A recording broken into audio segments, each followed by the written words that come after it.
Wholesale. Cherokee reading. Starting right off with a quote from Carlos Castaneda's Don Juan.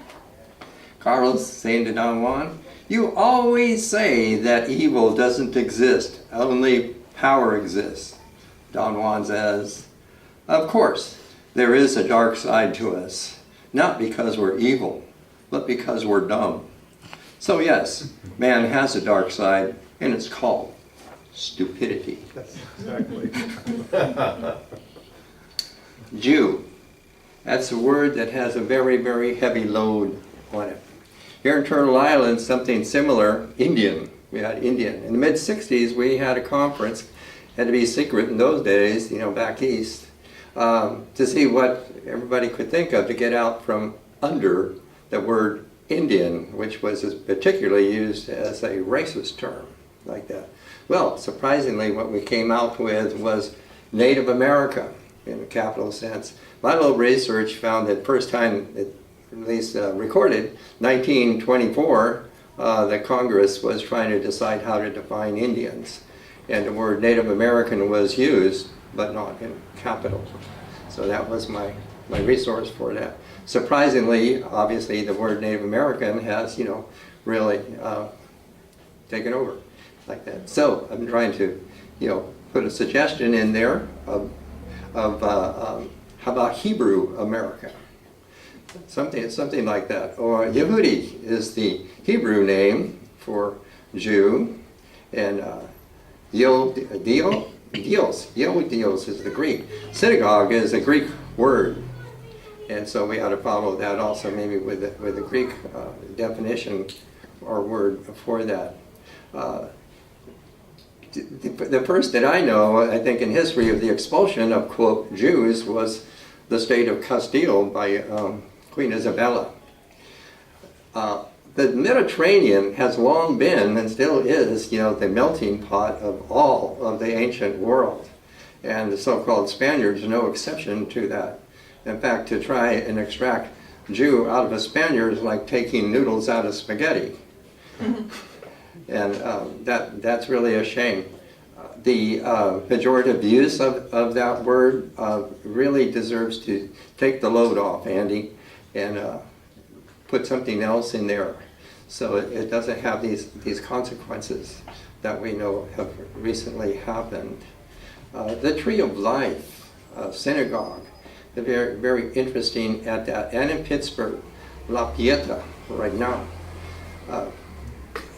Nin Gish Zara, that means the Lord of the Tree of Life. It's an ancient word. And synagogue, the Hebrew word, or one of many Hebrew words, is Bayet Niset. There are many different words. There are way too many people throughout the world that can, you know, be under that rubric of Jew. And really want to, you know, think of that. Where did the word come from? Hudas. And when you see the Hebrew characters, it really, really makes sense. So Judea, as we call it, there's Judea, and the Jews come from Judea.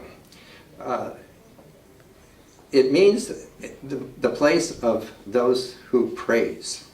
So the so-called Jews, or the Yehudi, are the praising people. In Lakota, Owanka, Yawashte, meaning the same thing, to praise up there.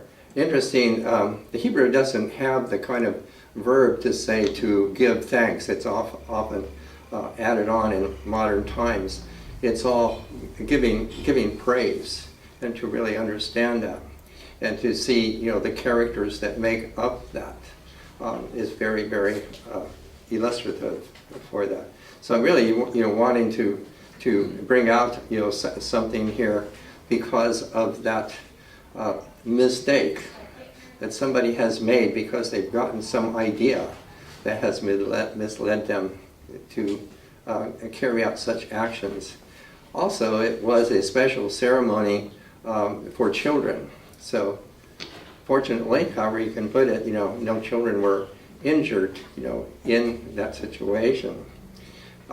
And I was very, very glad that even at the Buddhist temple this morning that the sensei definitely called in us to give some silence, to all of the victims for that. And for this, I want to quote, a Jewish poem. There is so much beauty in it. No, first I should say I have a little piece regarding the Spanish. Now again, the Spanish are from the Mediterranean, and any of them, especially the clergy, would have been acquainted with any of the ancient cultures or their language.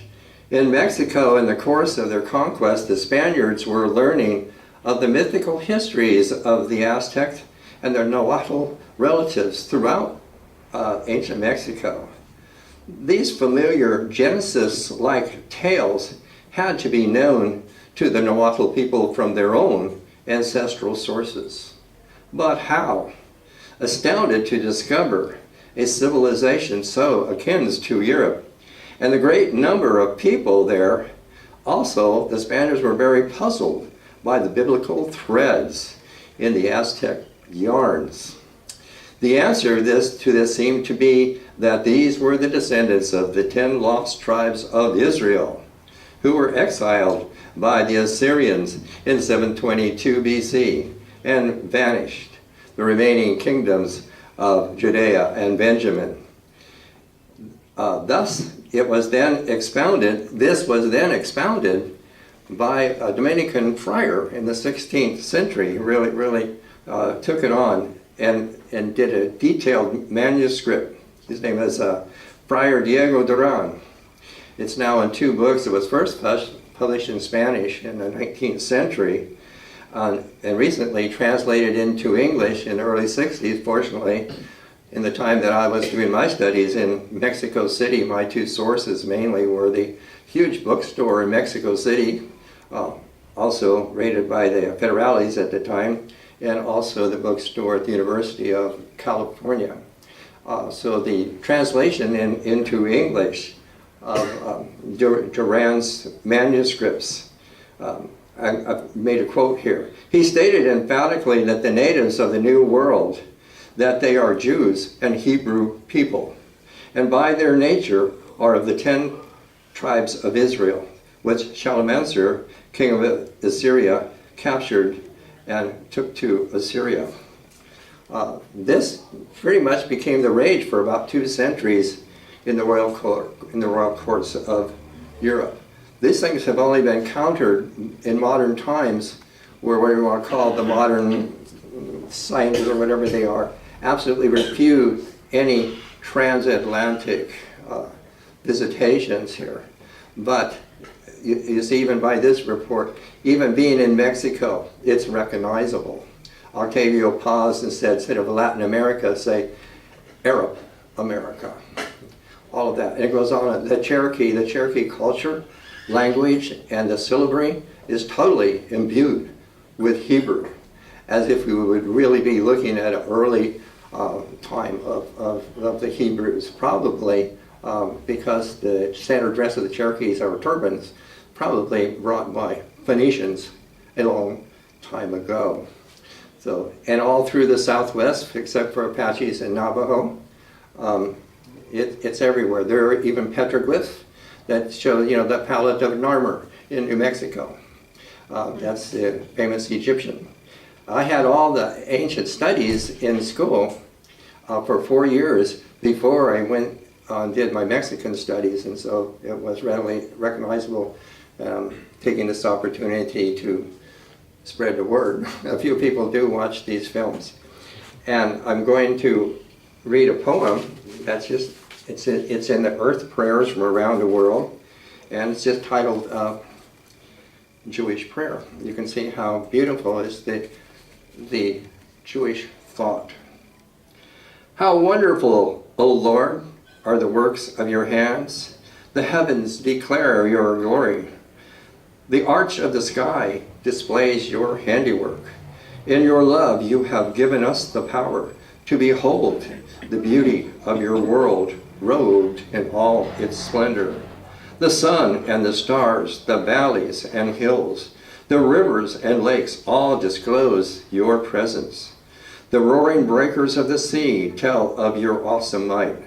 The beasts of the field and the birds of the air bespeak of your wondrous will. In your goodness, you have made us able to hear the music of the world. The voices of loved ones reveal to us that you are in our midst. A divine voice sings through all creation. Beautiful. Beautiful.